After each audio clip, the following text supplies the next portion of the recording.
نیکانو خلقو سره کېږي. نن افسوس دا دی زه بل صحیح کومه چې دا بل د نیکۍ د دایرې نه بار دی، دا ګناه دی پکې، دا غیر دی پکې ده، او په خپل ځان ته نه ګورم چې په میلیونو باندې د نیکۍ د دایرې نه بار وتی، نو خپل غم را سره نشته. بل چا کې به صفتونه معلومه او په ځان کې به غیبونه معلومه وایي څوک چې په بل چا کې غیبونه معلومه وایي د ده غوسه به چارې سړه نه شي او تمنا به یې پوره نه شي، ځکه چې سړی چاپسی شي او غیب پکې معلومه نو غیب صرف په فرشتو کې نشته او په پیغمبرانو کې نه و، نور په هر جا کې غیب دا ښکار د چا نه خطا کېږي. که تاسو په ما پسې شوئ په سوونه غیبونه به معلوم کړئ، خو الله وایي چې ورپسې کېږئ ما موږ په دې مکلف نه یو که نه چې د چا په غیبونو پسې شو چې غیبونه وله معلوم چې څوک په چا پسې شي او غیبونه وله معلوموي نو بیا پړه کې غوسه راشي، ځکه غیبونه خو معلوم شي که نه وي نو بیا پړه کې غوسه راشي چې دی اوس پړه مخې را پرې وتلې او په خولې وینه راغلې او ما ولیدلې، نو داسې کېږي نه. نو علما فرمایي چې څوک په بل چا کې غیبونه معلوموي نو د ده غوسه به چرې سړه نه شي او تمنا به پوره نه شي. او نبي اسلام فرمایلي څوک چې په چا کې غیبونه معلوموي او خلکو ته یې وایي وایي دی به تر هغې پورې نه مري تر څو چې دا غیبونه په ده کې نه راغلي، او څوک چې په چا کې صفتونه معلوموي او خلکو ته یې وایي فلاني صاحب کې دا صفت دی، فلاني کې دا صفت دی، نبي علیه السلام وایي دی به تر هغې نه مري تر څو چې دا صفتونه په ده کې نه راغلي. آسان کار دی که موږ دا غواړو چې موږ د صفتونو مجموعه جوړ شو نو دا بندګان الله پیدا کړي که نه، او الله عبث کار نه کوي. که هر څومره ګناهګار او خطاکار مؤمن خو خامخا به پکې څه نه څه خیر او حکمت او فایده وي، څه نیکي به پکې، څه صفت به پکې، نو چې موږ د هغې صفت تلاش شروع کړو په هر چا کې به صفتونه په نظر راشي، په هر چا کې به صفتونه په نظر راشي، نو چې صفت چا کې وي نو بل ته یې وکړو فلاني کې خدا صفت دی، فلاني کې دا صفت دی. په دې طریقې سره به موږ د صفاتو مجموعه جوړېږو. او که موږ په یو بل کې غیبونه صحیح کوو نو غیبونه خو دا ښکار خو نه خطا کېږي، غیبونه به هم په نظر راځي، نو بیا به خامخا بل ته وایو، نو بیا به د غیبونو مجموعه جوړه شو. هر هغې به بد راځي چې ټول غیبونه راشي، او که صفات معلومو نو بیا به د صفاتو سره مرګ راځي. نو چې موږ او تاسو کوم اندام له حرکت ورکو، د ځان استعمال کوو، وخت یې رو ناست یو ولاړ یو ګرځو څه چې کوو که نه چې زموږ د په دې جمله په دې آیت نظر چې زما الله ما ته وایي ولا تموتن مه مړه کېږه الا وانتم مسلمون مګر په حال د اطاعت او د تابعدارۍ او د اسلام کې. نو دا یو جمله خو زما په وس کې نه ده، نو دی راته کرخه راښکلې ده چې دې نه خپه مه بار کوه. نو آیا زما خپه خو چېرته د نیکۍ د دایرې نه بار نه ده؟ زما نظر خو چېرته د نیکۍ د دایرې نه بار نه دی وتی؟ زما د غوږونو اورېدل خو د نیکۍ د دایرې نه به نه بار شي؟ د لاسو حرکت خو مې چېرته د نیکۍ د دایرې نه دا د فصل څوکۍ، د منډۍ څوکۍ، د دکان څوکۍ، د کور څوکۍ، دا دونه ضروري نه دي ښه، د دې خپلو اعضاو څوکۍ ضروري ده ښه چې زما یو اندام د نیکۍ د دایرې نه بار نه شي. الله راته وایي چې ګوره سوچ کوه ښه د مرګ وخت معلوم نه دی او اعتبار اخر خاتمې ته دی. 20 کاله به د نیکۍ په مجلس کې یو سړی ناست وي، لږ وخت له 15 منټو به د نیکۍ د دایرې نه بار شي او دغې کې به له مرګ راشي. نو حشر به بیا د هغې خلکو سره کېږي کوم طرف ته چې دی بار شوی، که دی قاتلانو طرف ته تللی دی، که دی شرابیانو طرف ته تللی دی، که دی دروغجنو طرف ته تللی دی، نو حشر به بیا هم د هغې خلکو سره کېږي. نو ځان باندې هر وخت سوچ پکار او په یره دا وخت تېرول غواړي. د صحابه کرام چې په د الله نه هر وخت یېرېده که نه د دې د ثابتې مخې ته وي، هغه هم د ثابتې مخې ته دی. او عزتمندو د کامیابۍ او د ناکامۍ اسباب دا الله رب العزت هر بنده کې دننه ایښي دي. دې کې مالدارۍ ته او داسې غټ هنر زده کولو ته ضرورت نشته دی. اسانې ضابطې د الله حبیب یادې کړي دي، الله رب العزت موږ ته مقرر کړي، وایي چې دا کوئ نو جنت ته به ځئ. د عبدالله بن مسعود رضی الله تعالی عنه روایت دی، وایي نبي علیه السلام فرمایلي دي چې بچا کې درې صفاتونه راشي نو د بدن په جهنم حرام شو جهنم د په بدن حرام شو چا کې درې صفاتونه رااله نارینه یو کو زنانه نو د بدن په جهنم حرام شو او جهنم د په بدن حرام شو اگر دې دا ته بیانو مکنه دې کې د مال او د شهرت او د دنیا د څه شرط نشته نه په څه مشکلات شته او چې نیت ورته وکړه روبه صفات دا کل قریب نبی علیہ السلام فرمایي هر هغه مسلمان چې هغه نور مسلمانانو ته ځان دې کوي هر چا ته ځان دې کوي ځان د جان رانغاړي نه لکه بعض وخت دا د تکبر خبرې وی پلانې دې پکې نه کېږي نه دا د الله باندې او کلمه ده پکې راکې پدړه کې کلمه را دې پکې سوق د خپل اخلاق د دایره نه د خپل احسانات د دایره نه بهر کول مناسب نه که څوک په خپل وته نه هغه پوښ او الله پوښ او دا مسلمان بنوي چې دې پکې نه ښه کل قریب هر هغه بندا او مسلمان چې ځان خلکو ته نږدې کوي ځان خلکو ته نږدې کوي په خپل غرض د بارا نه دې د بارا ځان نږدې کوي چې هغه ته خیر ورسي هغه ته پیدا ورسي او دا هغه د الله سره تعلق جوړ کړي ابو بکر صدیق رضی الله تعالی عنہ سره ټول صحابه په خلافت باندې بیعت کو چې مصطفی په خلافت خوشاله صرف یو کس ور سره بیعت نه کو ابو بکر صدیق رضی الله عنه بادشاہ دی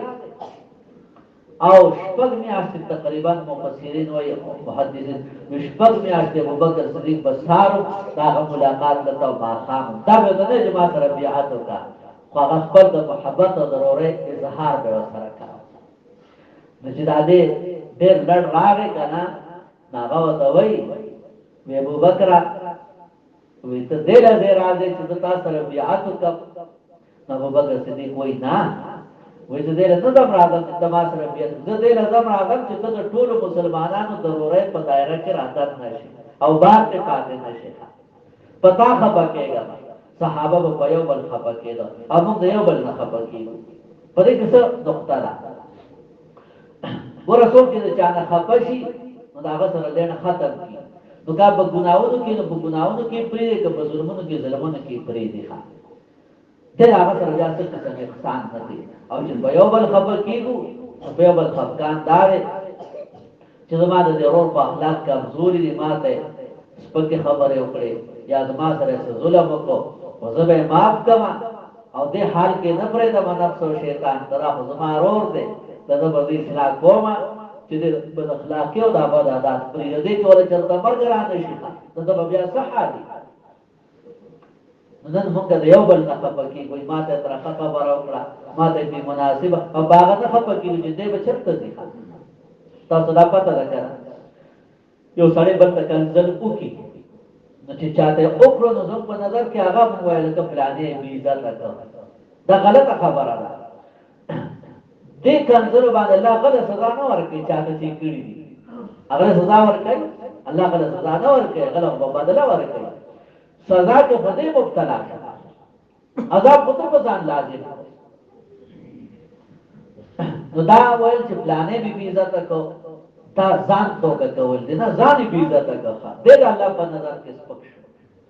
ځکه حدیث کې راځي چې کله نبی سلام کله زما امت کنزل او بعد را یو بل څه شروع کی دې بل الله د نظر نه پریوزي الله به بیا د رحمت په نظر نه ګوري زما استاد سپک کول دي پلانې سپک کو چې څوک بدل پاس په جبر راوړي الله د رحمت په نظر نه ګوري د الله د نظر نه پریوزي دې سپک څه هغه بل سپک نو بد کوی چې څوک بل دا د حدیث په مفهوم دی چې څوک کنزل ډېر ډېر کوي وځه ته وزن قدم کې کلمه نه نصیب کیږي نو د چا نقصان چې چا دې کړی دا به شو ته دوه شو نو چې څوک کنزل کوي چې پاغه خپه شو دا نه چې ورته دې بداله علماء نه پاغه خپه کېدل موږ دا خو د نقصان کیږي کله له کنزل په حال کې مرګ راشي او الله تعالی رسول د پیشي کې د صحالي د حشر وسنګ کیږي نو په یو بل خپه کېدل نبی علیہ السلام چې دا صفات چا کړای کل قریب چې ځان مسلمانان ته نږدې کوي خدا خپل غرض د بارا نه دې د بارا چې هغه له الله سره تعلق جوړ کړي، دعوت ولا ورکړي، نصیحت ورته وکړي او هغه د بد اعمالو نه د په وجه باندې باندې شي. باقي خدمت شو بینه شو نه بوسره هغه خامخا کوي چې لکه اصلاح یو شي کنه، نو خامخا انسان چې دی نو دا عربی هغه متل دی کنه، وایي الانسان عبد الاحسان. نو چې بنده پوه شي چې زه ما سره روحاني احسان وکړو، ما له الله سره روغه وکړه، د ده په ذریعه باندې ما ګناهونه پرېښودل او غلط معاملات مې پرېښودل، نو خامخا د هغه بیا خدمت هم کوي، مینه مو سره کوي، بلکې ځان پې قربانوي، خو دی به دا نیت نه کوي چې دی خپل صلاحیتونه بیا زما په اشارو باندې خرڅ کوي. ګوره د صحابو په محنت کې زموږ په محنت کې ډېر فرق دی. په دې زمانه کې چې زه محنت کوم که نه ځان یادوم، زه چې په چا محنت کوم نو زه چې دی صرف زما عظمت د ده پړه کې راشي او صرف زما معتقد شي او د نورو ټولو نه نفرت پیدا شي. او صحابي چې په چا محنت کوم هغه به د امتي په حیثیت سره تیاره چې د هر چا لپاره د خیر ذریعه وګرځي. نبی علیه السلام قیدیان راوسته کافران، نو صحابه راجمع کړه، مشوره ورسره وکړه، وایي دا زموږ میلمانه دي ښه. نو نور اخلاق خو د نبي اسلام ښودلي صحابو ته، نو صحابو چې به خوراک کا او نرمه نوړی خوږه نوړی به ورته راغله، چېرته پوټۍ به د غوښې راغی او هغې له په خوله کې ورکړو، دا زموږ میلمانه دي ښه. پوه شوې؟ که ما یو سړی تیار کړو نه به زما سره چې چا تعلق د هغه خیال به ساتي، زما به ساتي، د بل چا هغه څه کوي بیا. نو د امتي په حیثیت یې بل تیارول چې داسې هر بنده داسې اخلاقي شي، داسې الله والا شي چې د هر چا په کار راشي، د هر چا ښېګړه کوي. نو کل قریب چې چا کې دا صفت راشي چې ځان خلکو ته نږدې کوي او د ښکلي اخلاقو د ښکلي اداتو په وجه د هر چا په زړه کې د ده مقام وي. دا اخلاق نه دي، دا بې اختیاره د خلکو په زړه کې مقام پیدا کوي. او دویم دویم صفت چې په چا کې دا راشي چې عاجزي پکې. عاجزي دې ته نه وایي چې سوال کوي، عاجزي دې ته وایي چې د الله او د رسول خبره ورته وکړي، وایي ما ته منظوره ده ښه،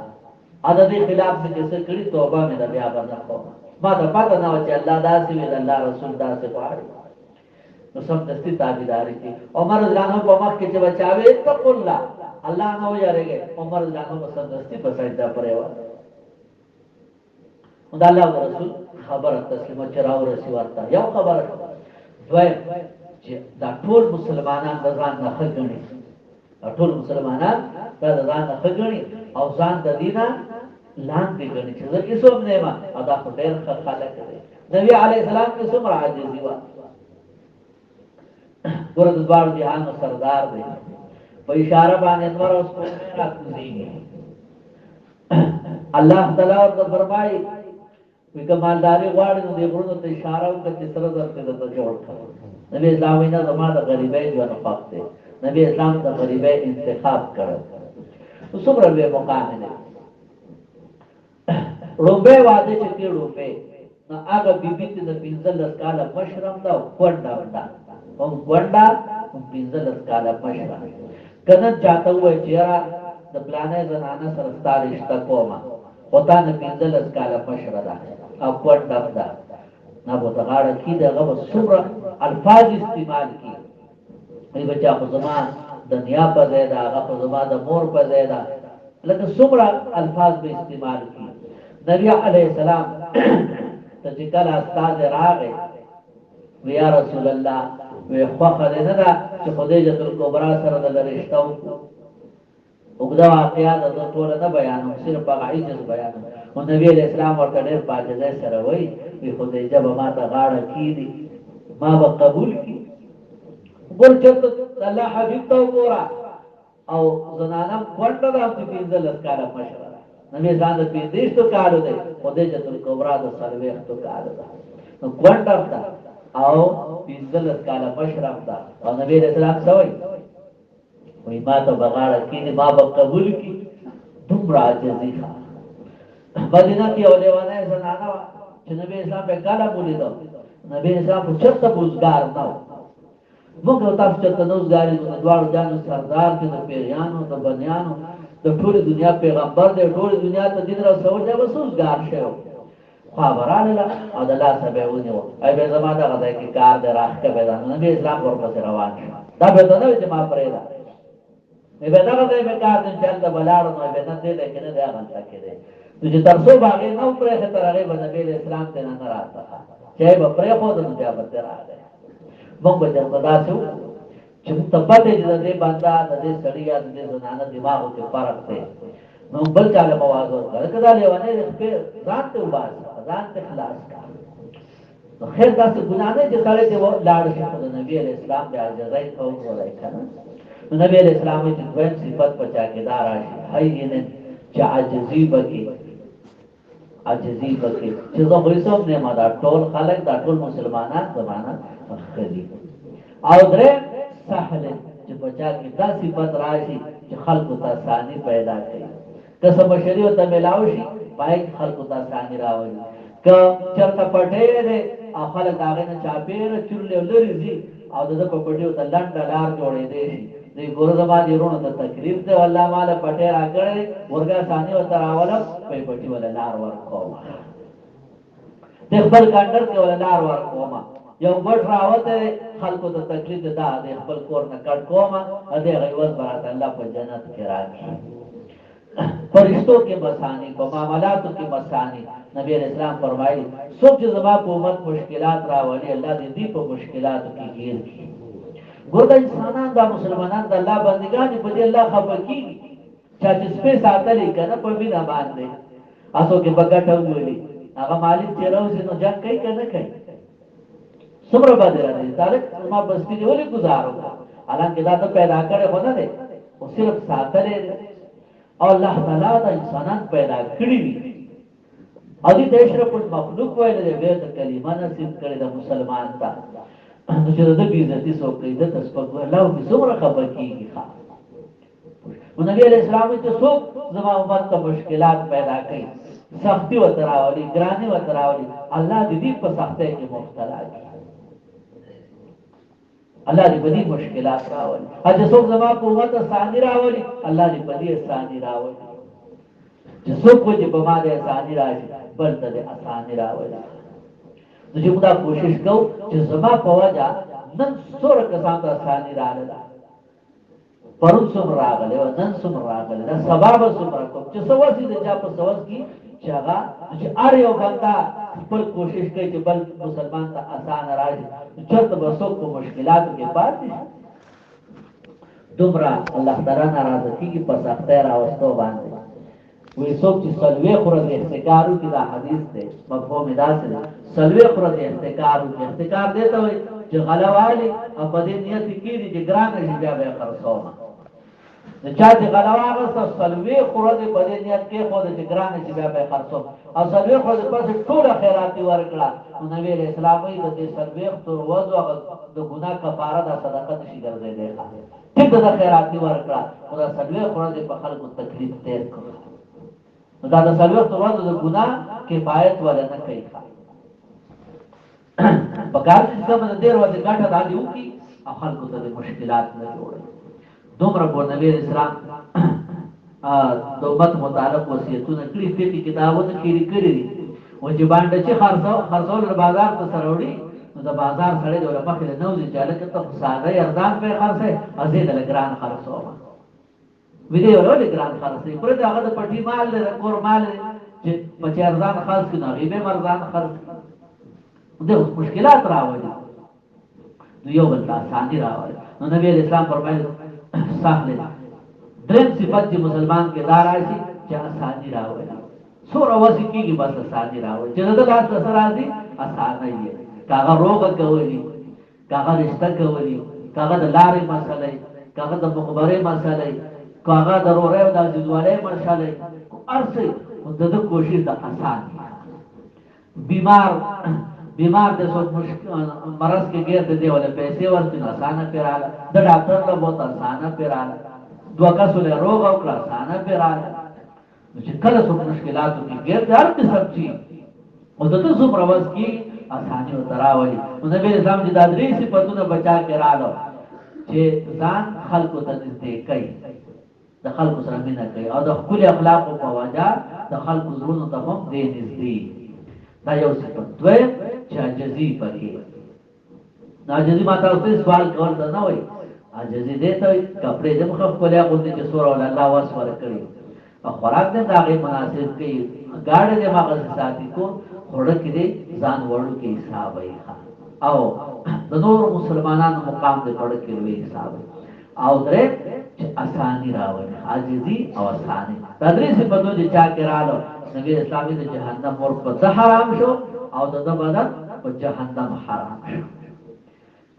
چې موږ تاسو پر دې په یو بل چو یو بل ته معافي کو مینا محبت کو او خالص د الله لپاره د دې څنګه غواړم خدای الله بندر نو باندې په الله خوشالي نو کوبه راځي کنه ان شاء الله ټول د الله نه بجراد راغواړ الله ته سورو دې ژوند دې کولې دې راکړه دې دا ژوند رالو د دې مطابق تیر او اخر خاتمه مې دا دیو کا چې تر هغه خوشاله او مرګ د جنت نه د هدیه پتا